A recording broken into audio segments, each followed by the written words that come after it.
Hi, YouTube. It's been a long time. There's a lot of changes that have gone on in life, and I've been somewhat active on Instagram.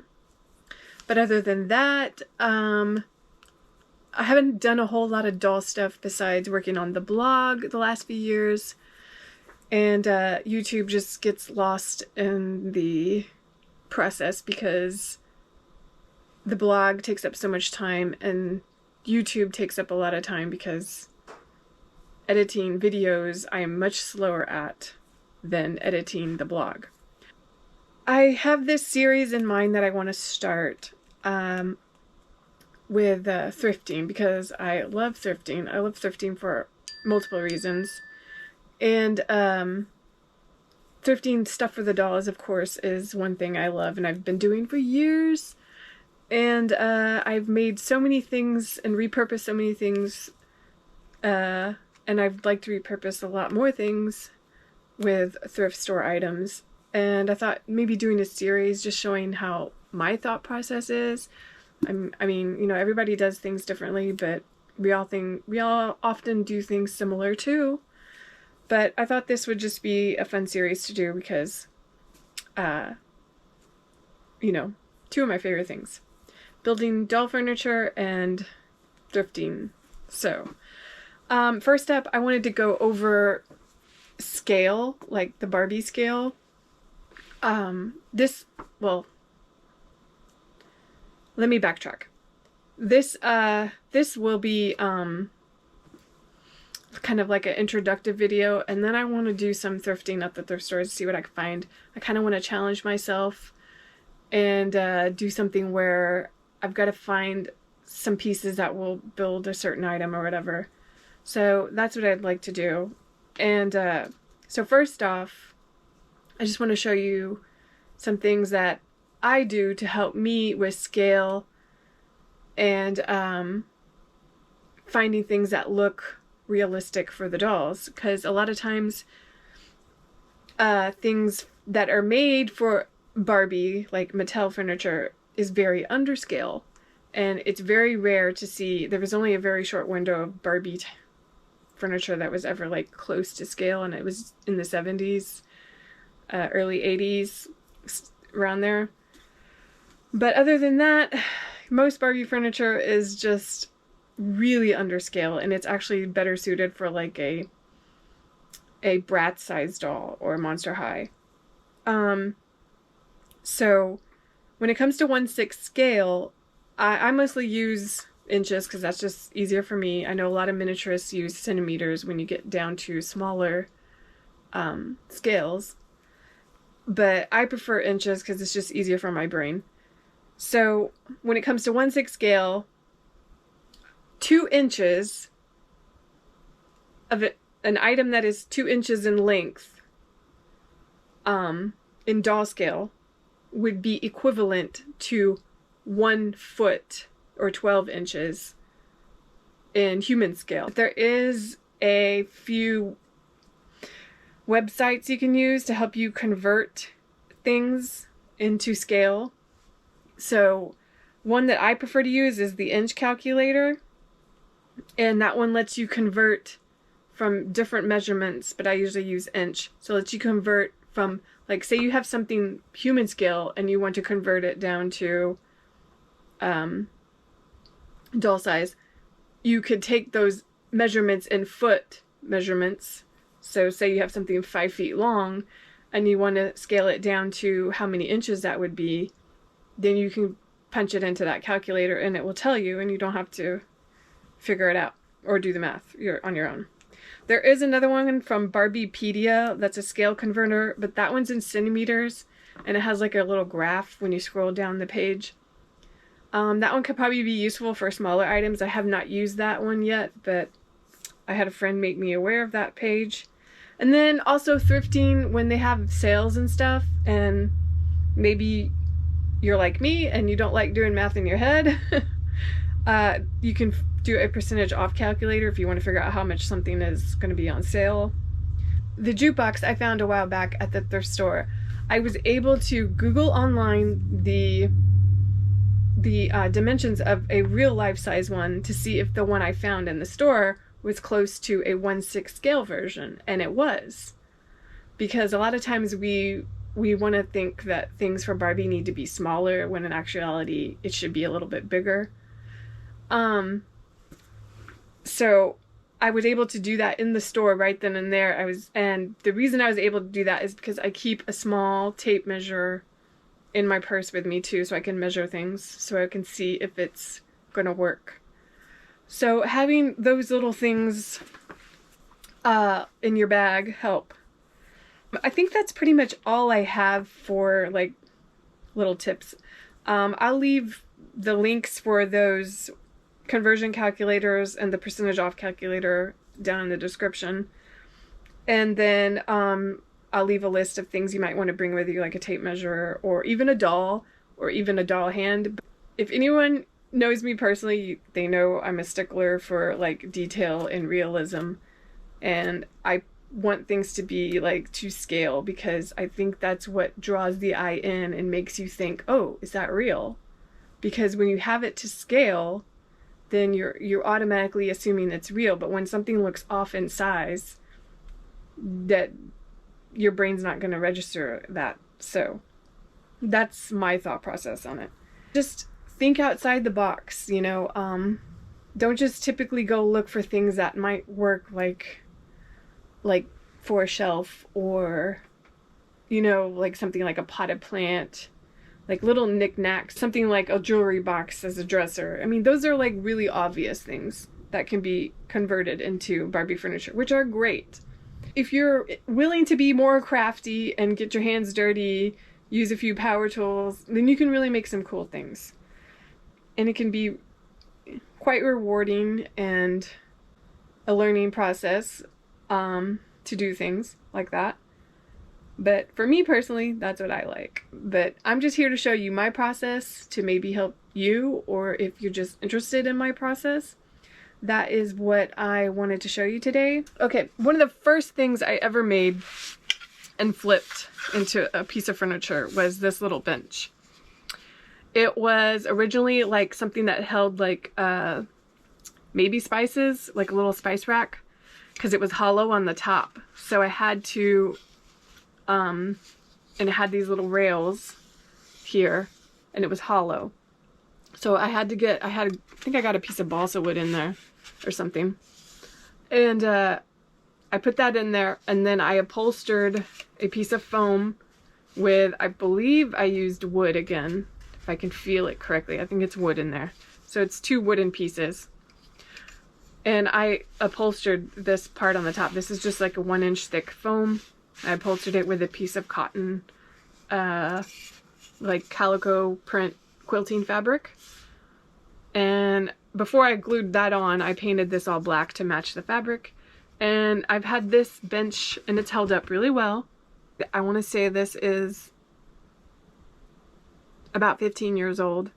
So, yeah, I mean, it's a great piece. I loved it. One of my favorite pieces, and I still have it around. Another old piece that I made kind of quickly. This one's not as fancy. I made this for the cabin that Michelle and Benjamin were in for some scenes. These pieces are made out of cardboard and painted, and then this bowl is just a metal bowl that I thrifted at some point. The piece that it's on was originally to like put like a lotion and like hand soap in, and so it went all the way through, as you can see. And I just built the 2 little shelves. Eventually I would like to make these wood. I just haven't gotten around to it. It's currently in Peter's apartment now as the bathroom vanity. Another quick flip was this couch that I made. The couch I used as a pattern from a couch that my mom actually made, that I still have, that she made for our dollhouse when we were kids. But I used the base of this jewelry box that I took apart as the base of the couch, and I just glued beads onto the bottom. And this piece is like not near complete. I just kind of, you know, threw this one together. But I could eventually like make a proper couch that goes on here. But for now, this works in photos and, you know, paint it all up and get it all nice and pretty. But this couch has a fun feature because it folds out into a bed. And that's how my mom had made it. It was like a little doll bed couch thing, or whatever you want to call it. And I still have the one she made for our dollhouse. That's one of the few things I still have. Another quick craft. This is just a candlestick. I have 2 of these in Bull Tavern. This is a candlestick and like a coaster, like some kind of coaster, large coaster. The bottom part is cork and then the top has this plastic. Of course, the top part is what I wanted. And I just carved out, I found the center of it, carved out the cork and glued that in, and it's worked pretty well. It holds up fine for Bull Tavern. They're not the greatest tables, but they work in the little bar. And these are not glued down, they're just held down with poster tack because everything falls over as soon as you bump it, so. Another item I made from thrifted pieces is the coffee table that goes in Luke and Laura's house. This is multiple items. This is the thrifted item down here, which is some kind of like, I don't think it's a coaster, but some kind of, I want to say it's a candle, probably a candle holder. And then the gold part in here is Christmas ornaments. I believe I thrifted as well that were like from Target or something, but I thrifted them.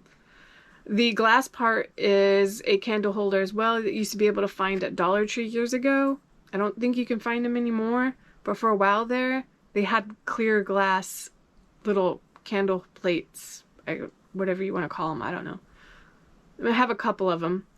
I wish I could have grabbed more when I had them. They had this size and they had a larger size, which I have on a dining table.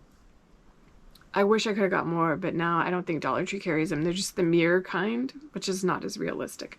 So I just cut some dowel rods and glued it all together. I used wood glue and it holds up great. And so that raised the coffee table up a little higher and it gives a little storage space and a visual look for it. And it's a snowflake, as you can tell, but when you have it like covered with stuff, you can't tell, you know? Another coffee table I recently put together was, here's another glass, it's on another coffee table. This was a brass piece I found at the Goodwill bins, and it's very heavy. And just to keep this from falling, I have poster tack on top of the elephant's trunks. But this was super simple. I just threw it together, and there you go, boom. And it's very heavy, so something you do not want to drop. But that was super easy, super obvious. Something that might be a little less obvious, but still fun, is this was like a little dresser piece. It had drawers in it. I took the drawers out. It's painted all black. And then I covered it with contact paper from the Dollar Tree. And now it looks like a little TV console unit. And so oh my god. I knew that was gonna happen. My fingers just drop everything. This is why you need poster tack. Because you drop stuff. I mean, my fingers just drop everything. It's like, I have poster tack on this? No, it's just wedged in there. Okay, the Stranger Things TV, of course, if you follow like my Froggy stuff and all that, then you would know about these. You can also cover these in contact paper to make them look more like a TV. So there you go. I still have the drawers. I like to save the drawers to build things too, because I have built several things with drawers. And one of them is something that you wouldn't think is a drawer, but this square part was originally a drawer to a little like decorative wooden unit. So this part here was originally a drawer, and I have a full video on my YouTube of me working on this and building it. So I put a top on it, I built an insert for it, I built a drawer that actually opens, and then these parts fold down too. So you wouldn't tell by looking at it, but yes, this was a drawer to a thrifted item. And it came with 4 drawers, so I still have one more drawer I need to convert into something. The other drawer is in Luke and Laura's house. It is Luke's nightstand. Another one I made and sold on Etsy years ago. And so that's 3 of the drawers. And I don't know where the 4th one is. It's somewhere. But that is one that's like less obvious. But drawers make great things you can do. Another thing that is less obvious and more tedious, but still it's not thrifted per se. This is a Dollar Tree item, but with Dollar Tree prices, I mean, you know, it could still be considered a save your money thrifted type of item. I made a doll crib using this frame on the outside is the frames, the canvas frames from the Dollar Tree, and I took the canvas off. And then the side panel is, they were these like plaques that look like arrows, and I cut the top off of the arrow part and just measured out what I needed. And then the dowel rods, I believe, were the only things I may have bought at like Walmart. I'm not sure if Dollar Tree carries these. So, and the skinny sticks, that would have been up like Walmart purchase. But now you can't even find skinny sticks. Is that just me, or like, I think Michael's is the only place I could find skinny sticks now. Like, you can't find them at Hobby Lobby, I can't find them at Walmart. And it drives me crazy because I use skinny sticks for everything as opposed to the popsicle sticks. So, and then the base is those little pallets from Dollar Tree. So there you go. A crib for the dolls. And this one's a little bit smaller. It's more of a compact crib. There's a few other items, but I didn't pull them out because that's just too much. I could show you some pictures of them. I built a dresser from a Melissa and Doug little organizer. What else have I done? I've used spice racks to make benches. Again, for the cafe down here. I just want to start a series where I could maybe challenge myself and take you guys along and see what we can build for the dollhouse. Because I definitely want to get this dollhouse behind me done. It's been so long now, and there are so many things in this dollhouse I still want to do. And then I've got stuff I'd like to update. So yeah, a lot of work. If you stayed this long, I know I can ramble, and I'm hoping that can get better with time because it's taking me to get used to YouTube again. So yeah. So if you want to see more content like this, just, you know, ring that bell so you can follow me, and you can follow me on Instagram. And yeah, well, we'll see how things go. So hopefully I can stay on track.